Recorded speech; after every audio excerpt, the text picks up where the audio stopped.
Halo teman-teman, di tutorial kali ini kita akan belajar lagi tentang Fast API Framework. Di tutorial ini kita akan belajar bagaimana caranya menyimpan dan mengambil data dari Redis. Pastikan juga teman-teman telah mengikuti tutorial lainnya di YouTube channel di Harovina Tutorial. Nanti teman-teman bisa memilih yang playlistnya adalah Fast API Tutorial. Di sini saya telah mengupload beberapa sampel video tutorial yang bisa teman-teman ikuti. Untuk mengikuti tutorial ini, pastikan teman-teman telah menginstal Redis-nya di lokal komputer. Jadi nanti teman-teman bisa mengunjungi dokumentasi resmi dari Redis, yaitu di redis.io.docs. Nah, di tutorial kali ini, saya akan menggunakan Redis Stack. Jadi nanti teman-teman bisa menginstal Docker-nya. Dan setelah teman-teman Docker telah terinstall di laptop komputer teman-teman, nanti teman-teman bisa langsung menjalankan perintah docker run -d. Ini adalah nama image-nya. Nama image-nya adalah Redis Stack Server. Kemudian -p ini pod-nya, pod default Docker adalah 6379. Ini adalah pod yang di-expose, jadi teman-teman bisa mengcustom ini bagian ini 6379, misalnya diganti 6791 dan ya, menyesuaikan dengan keperluan dari teman-teman. Oke, setelah teman-teman menginstal Redis-nya, nanti teman-teman bisa menjalankan atau menggunakan Redis Desktop Manager untuk connect ke Redis. Jadi ini adalah aplikasi open source, yang aplikasi gratis yang bisa teman-teman gunakan secara terbatas tentunya. Terus nanti teman-teman bisa men-set di sini, kita cek misalnya di sini edit connection, nanti bisa mengganti connection-nya karena default port-nya adalah 6379, jadi kita bisa langsung memanggil localhost 6379. Oke, setelah Redis dan Docker, setelah Docker dan Redis-nya terinstall, kita bisa langsung ke tag editor. Di sini saya sudah punya sebuah code, yaitu saya di sini punya sebuah kode Fast API namanya main.py. Hal-hal yang perlu teman-teman perhatikan adalah, pertama teman-teman harus berada pada mode Python Virtual Environment. Jadi kalau kita berpindah ke mode virtual environment, work on Fast API.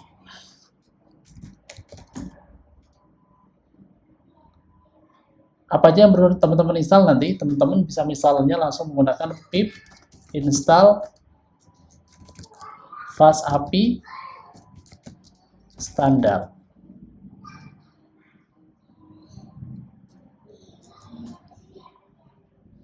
Ya, proses instalasinya selesai. Setelah teman-teman menginstal Fast API-nya, terus kita bisa menginstal library tambahan itu Redis, jadi tinggal pip install Redis.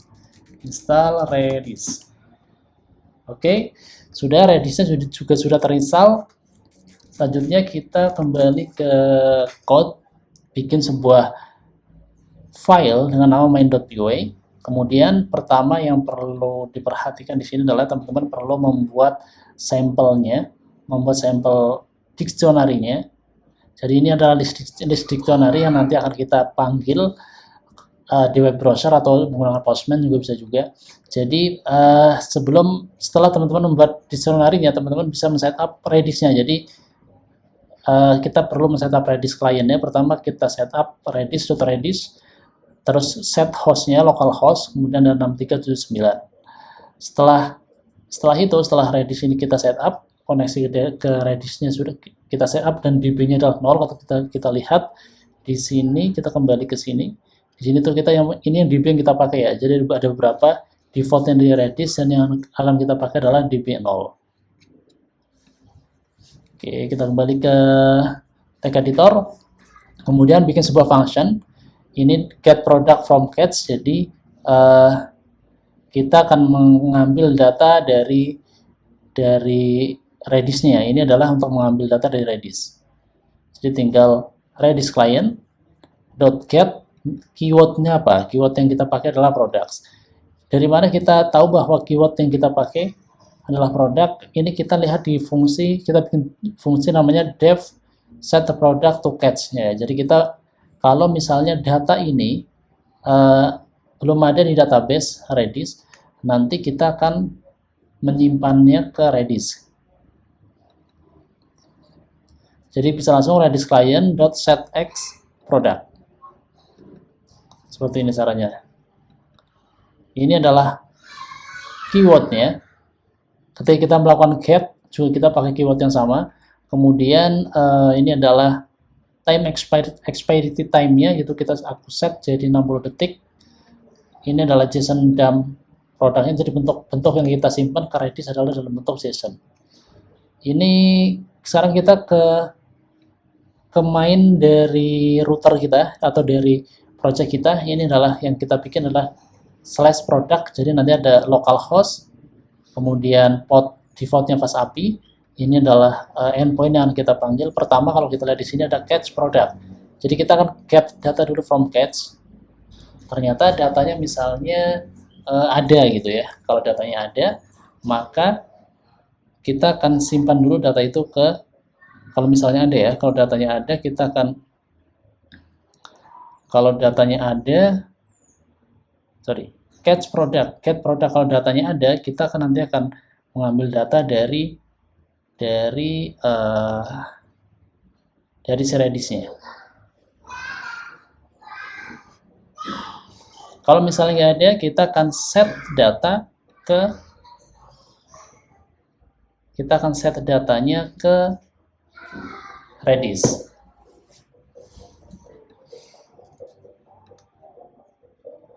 Jadi ada beberapa proses, ada 2 proses ya. Pertama ini yang pertama adalah get data from Redis. Jika ada, maka dia akan mereturn data yang ada dari Redis. Jadi misalnya ini yang pertama, proses pertama.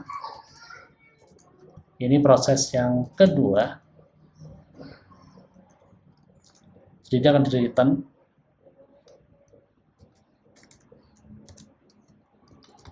Terus ini yang ketiga. Ketiga ini adalah dia akan set data ke Redis, menyimpan datanya ke Redis, dan baru dia akan mereturn hasilnya. Oke, kita coba jalankan. Kita coba jalankan perintah ini. Jadi sebenarnya cukup sederhana ya teman-teman. Jadi kuncinya pertama cuma ada di sini, Redis client. Cara setupnya juga cukup mudah. Nanti teman-teman bisa menggunakan Docker. Dockernya di sini, perintah Dockernya. Gimana caranya misalkan perintah Docker untuk image Redis, teman-teman bisa mengcopy bagian ini, Redis Stack Server. Oke, kita balik lagi ke sini, kita jalankan. Cara jalankannya juga cukup mudah, tinggal fast API run main.py. Port defaultnya adalah 8000. Jadi kita buka web browser sekarang, kita coba get data, harusnya kita akan dapat data list product. Kita coba get datanya, nah ini udah dapat get datanya. Kita coba cek di Redis-nya, harusnya udah ada, kita load. Nah, udah muncul. Nih, datanya udah tersimpan ke dalam Redis. Oke.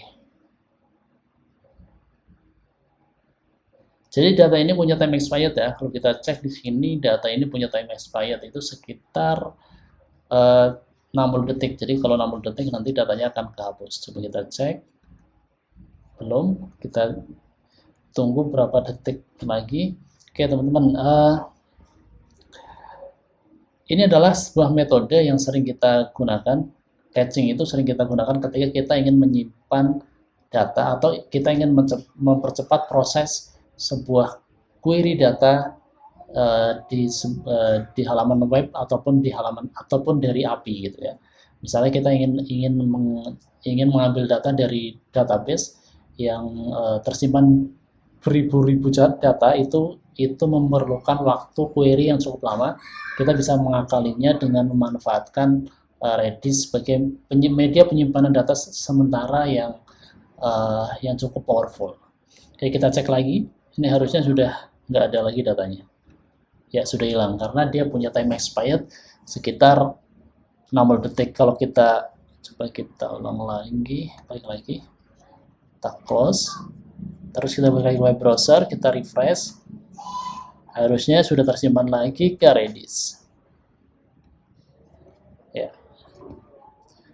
Oke, teman-teman, demikian tutorial singkat terkait cara membuat caching di FastAPI menggunakan Redis. Selamat mencoba.